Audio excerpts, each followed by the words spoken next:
Je voudrais compléter ma présentation juste pour dire que je suis donc Gilbert Villa, je suis pédopsychiatre, je dirige le centre de victimologie pour mineurs qui est une des rares unités spécialisées en public consacrée, dédiée aux mineurs victimes et nous travaillons en liaison fonctionnelle avec l'unité médico-judiciaire de l'Hôtel-Dieu et avec la brigade des mineurs et les tribunaux et l'antenne des mineurs est un de nos partenaires courants et bienvenus. C'est un thème assez difficile en fait que celui qui m'est proposé, mais euh, en y réfléchissant, enfin, on se rend compte qu'il est tout à fait pertinent. On aurait pu appeler ça en fait la difficulté à nommer les choses. Et je me rappelle, sans grande peine d'ailleurs, un groupe de travail auquel on a participé tous les trois avec la Haute Autorité de Santé il y a 2 ans peut-être, quelque chose comme ça, sur le signalement des maltraitances sexuelles intrafamiliales à l'origine. Et bien voilà, on est en plein dedans puisque on s'est un peu crêpé le chignon, il faut le dire, et vous étiez beaucoup à l'initiative du basculement vers le mot inceste, mais on a vu quand même toutes les réticences, ça a été un vrai débat pour se dire est-ce qu'on met ou pas ce mot inceste. Et je dois dire que en ce qui me concerne, quand en consultation je lance ce mot, ben, c'est comme un coup de tonnerre, très souvent ou la plupart du temps. C'est un mot très fortement connoté, très fortement chargé, peut-être plus, et sans doute plus que le viol, qui permet une certaine externalité, comme ça vient d'être très bien dit, hein. Au fond, l'inceste, on est dedans, c'est la famille, c'est nous, c'est soi. Euh, Inceste, ça vient de incestus. Incestus en latin, incestus, ça vient de impur. Et finalement, eh bien voilà, on est dans cette problématique-là, on est contaminé, on est dans quelque chose qui va vous contaminer. Alors savoir qui ça va contaminer, de quelle façon, c'est une autre question, mais une bonne question. En tout cas, Freud, qui a joué un rôle assez important quand même en psychopathologie, a écrit un livre qui s'appelle Totem et Tabou, entre autres, et donc il y a le mot tabou, un tabou fortement associé dans cet ouvrage à l'inceste, hein. Et tabou, finalement, c'est ce qu'il ne faut pas toucher au risque d'attirer sur soi la malédiction, d'attirer sur soi bien des malheurs, hein. Et on ressent un peu ça, finalement, quand on travaille dans ce domaine. Cette difficulté à nommer les choses, elle a des connotations concrètes au niveau scientifique, puisque quand on regarde la littérature, tous ceux qui ont eu la curiosité ou la nécessité d'y plonger ont constaté, comme l'aurait dit Ferenczi, une confusion évidente qui tend à se réduire maintenant, mais on a souvent du mal à savoir de quoi on parle en fait, hein. On a souvent du mal à savoir de quelles agressions, de quel sexual abuse, de quel abus sexuel, de quelle maltraitance on parle, s'il s'agit de choses intrafamiliales ou pas, ou si on est dans un champ restreint ou dans un champ plus large. Et de là, une difficulté souvent à élargir les conclusions et donc les conduites à tenir et les attitudes pratiques, puisque c'est ce qui nous intéresse au fond. Je voudrais, pour montrer de quoi il s'agit, illustrer rapidement par une vignette le cas de Laure, appelons-la ainsi, parmi tant d'autres, au début et à la fin, pour dire qu'il s'agit d'histoires qui ont un début, mais qui devraient avoir une fin, ce que ne permet pas le plus souvent la loi du secret qui caractérise énormément et encore beaucoup ces cas d'inceste, beaucoup plus que les autres cas d'abus sexuels. J'emploie ce terme abus sexuel dans un sens un peu anglo-saxon, je trouve assez adéquat et qui m'évite de tomber dans les embûches du juridique qui est, comme on vient de le dire, assez complexe finalement et un peu en mosaïque. Euh, Laure vient avec sa mère, elle a 13 ans. Sa mère a appris il y a un mois que son demi-frère, Patrick, âgé de 32 ans, l'avait violée à de multiples reprises. La veille, Laure était à l'unité médico-judiciaire et l'avant-veille, elle faisait sa déposition à la brigade des mineurs. Elle a dit: j'ai eu enfin l'impression d'être écoutée. Ça a commencé quand j'avais 8 ans. Je croyais que c'était normal. Il troquait ses gestes contre des cadeaux. D'abord, des caresses, des attouchements, puis à 9, 10 ans, des pénétrations. À 10 ans, j'ai compris que ça ne se passe pas comme ça. Euh, je lui ai demandé, il m'a répondu, ça t'apprend la vie. Moi, ça m'est arrivé à 8 ans avec ma tante, et j'ai besoin d'être aimé. Depuis, dit Laure, ça va plus. Je lui ai dit, j'en ai marre, laisse-moi, vis ta vie. Il m'a fallu du temps. J'étais bloqué, j'arrivais pas à lui dire non.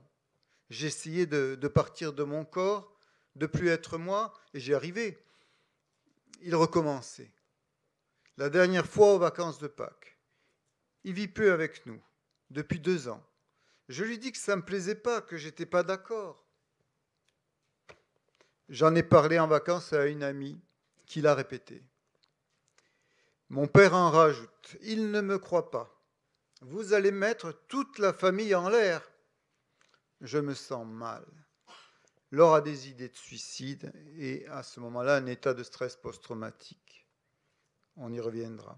4 ans plus tard, est-ce bien la fin? Mais enfin, le procès pour viol, pour inceste, a eu lieu. Laure a pu y assister en totalité. Dur, dit-elle. Patrick a reconnu enfin les faits.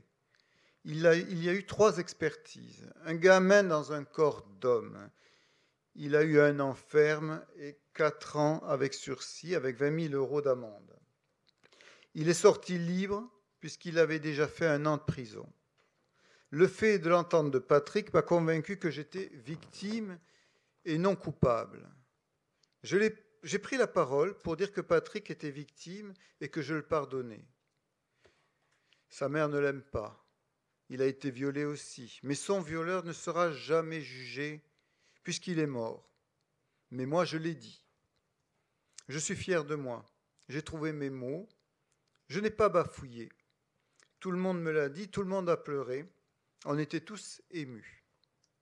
Ma mère m'a dit, je ne me le pardonnerai jamais, à propos de m'avoir remballé le jour où je voulais lui en parler, alors qu'elle jouait aux cartes avec ma sœur. Mon père a beaucoup changé. On peut dire les choses. Il m'a pris dans les bras pendant le procès, il m'a dit « je t'aime ». C'est la fin du premier livre de ma vie, début du deuxième. J'ai envie de changer, j'ai retrouvé la joie de vivre, je rigole sans raison et sans pouvoir m'arrêter. Je n'irai pas en foyer, là où je voulais aller, là où on voulait me mettre. Je ne veux plus partir de la maison, ça va mieux. Je n'ai plus envie de revoir Patrick, pas pour l'instant. Laure illustre bien des aspects de cette problématique de l'inceste.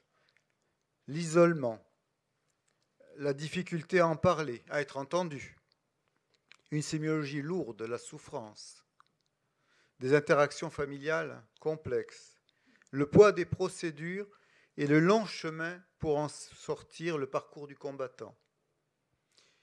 Alors il ne s'agit pas, bien sûr, Maître Brault l'a dit fort justement, et je souscris tout à fait à ce qu'elle a dit, de faire une graduation de l'horreur, d'attribuer des prix de victimologie dans une compétition de victimes. L'important, c'est de ne pas oublier que l'on a affaire à des personnes et de garder ça en priorité. Pour autant, il ne faut pas s'interdire de penser et de dire qu'il peut exister scientifiquement des aspects particuliers ou plus spécifiques. Quels sont-ils? Ils sont assez nombreux, en fait. Je vais y revenir, mais je vous les cite. Dans la fréquence des événements et des troubles rencontrés, dans le déterminisme des troubles, dans les facteurs de risque et de protection, dans la clinique des troubles, dans la révélation, dans le traitement, dans le retentissement social, dans le devenir. Dans la fréquence des événements et des troubles rencontrés, il y a beaucoup d'études, c'est un peu injuste d'en prendre une plutôt que l'autre, mais notamment l'étude nationale américaine de prévalence d'agressions sexuelles intrafamiliales, SIC, sur les enfants, celle de Finkelor en 1997 pour sa publication, qui donne donc des chiffres proches de 2% sur un an entre 0 et 17 ans et de 5,7% sur l'ensemble de cette période, donc une prévalence élevée, très élevée. La répartition des mauvais traitements, si on prend la source française du 119, le SNATED, SNATEM, à l'époque SNATED maintenant, on va retrouver le viol dans un quart des cas à peu près. Donc il s'agit le plus souvent de faits majeurs. Le climat équivoque, c'est à peu près un quart des cas, les attouchements, à peu près la moitié des cas. Donc très souvent, des choses graves. Si encore, là aussi, il faut s'arrêter aux faits physiques en oubliant le principal, la trahison, le lien.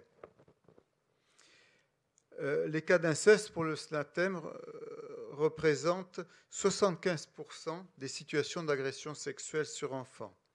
Alors on sait que suivant les sources, suivant les modalités de recrutement de l'information, on a de grandes variations, mais enfin, ce chiffre est intéressant pour dire que quand on parle de mineurs, on est le plus souvent dans des cas d'inceste quand il s'agit d'agression sexuelle, de viol.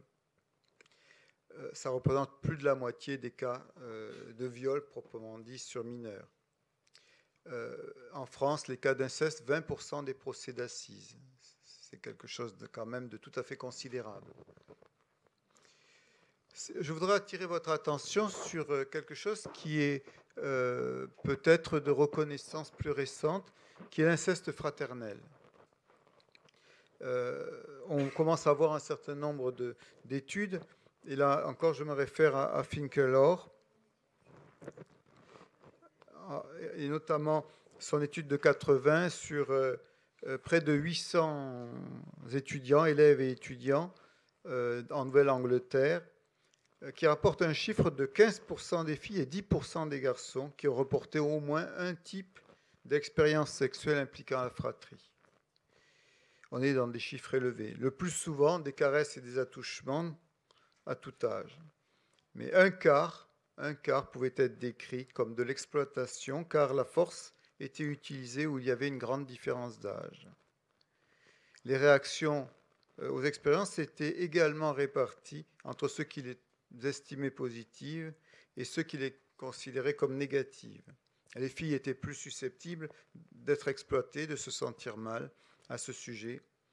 Peu en avaient parlé dans les deux sexes, et on sait que c'est une constante qui commence à évoluer quelque peu. Moi, je constate depuis un temps très récent qu'on a de plus en plus de cas qui impliquent la fratrie. Alors, si l'on reprend dans la liste que je vous ai dit, dans le déterminisme des troubles, on peut dire qu'un agent traumatique est d'autant plus toxique qu'il s'agit d'une agression d'origine humaine, qu'elle est non accidentelle et qu'elle est par un agresseur connu plutôt qu'inconnu. L'implication subjective face à l'agression, on est plus vulnérable à ce qui est proche. L'enquête finlandaise de Sariola et Utela de 1996 pour les filles montre des taux de 2% avec le père et de 3,7% avec le beau-père, ce qui montre qu'il s'agit de proches très proches, et on retrouve le concept de trahison au premier plan dans cette grande fréquence. Il s'agit rarement de cas simples. Et on a notamment dans l'agent causal l'association à diverses maltraitances, les violences conjugales, les violences familiales, parce qu'elles peuvent s'adresser au jeune lui-même ou à la fratrie, à un membre de la fratrie ou à plusieurs.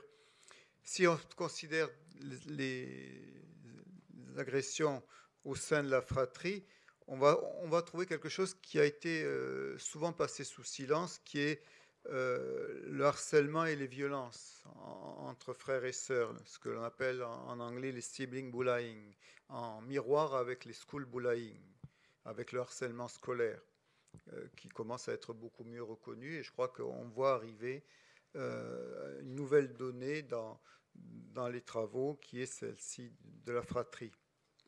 Déjà, le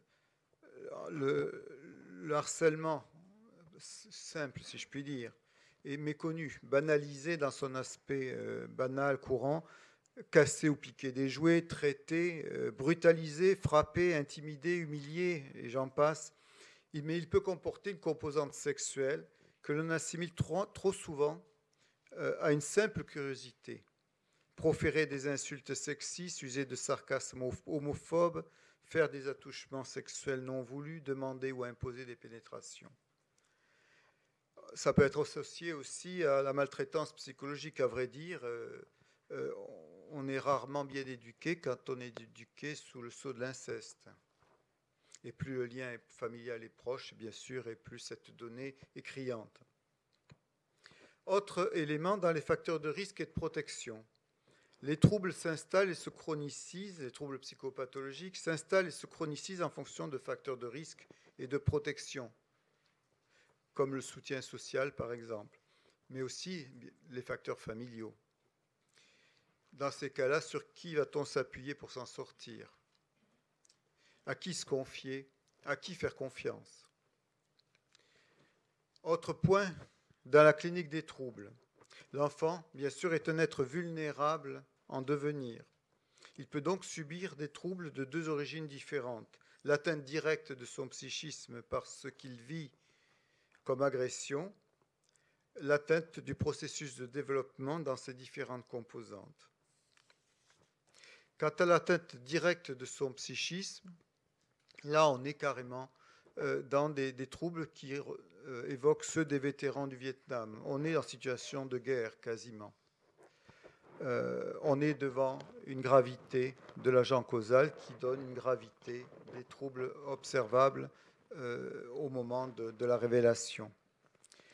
Trop souvent, on a mis à part par rapport à d'autres agressions l'inceste. Et en fait, il faut lui attribuer toute sa gravité et le mettre au même plan, au même niveau que un vétéran, par exemple.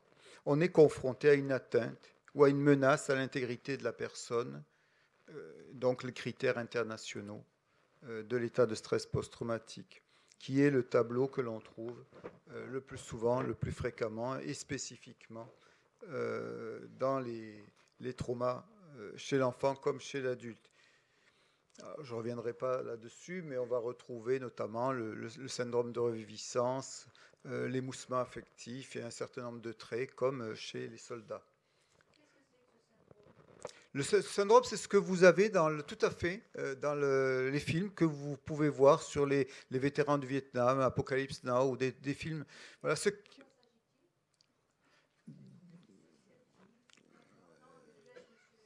il s'agit de tableaux où la personne va rester littéralement figée sur les instants des agressions subies.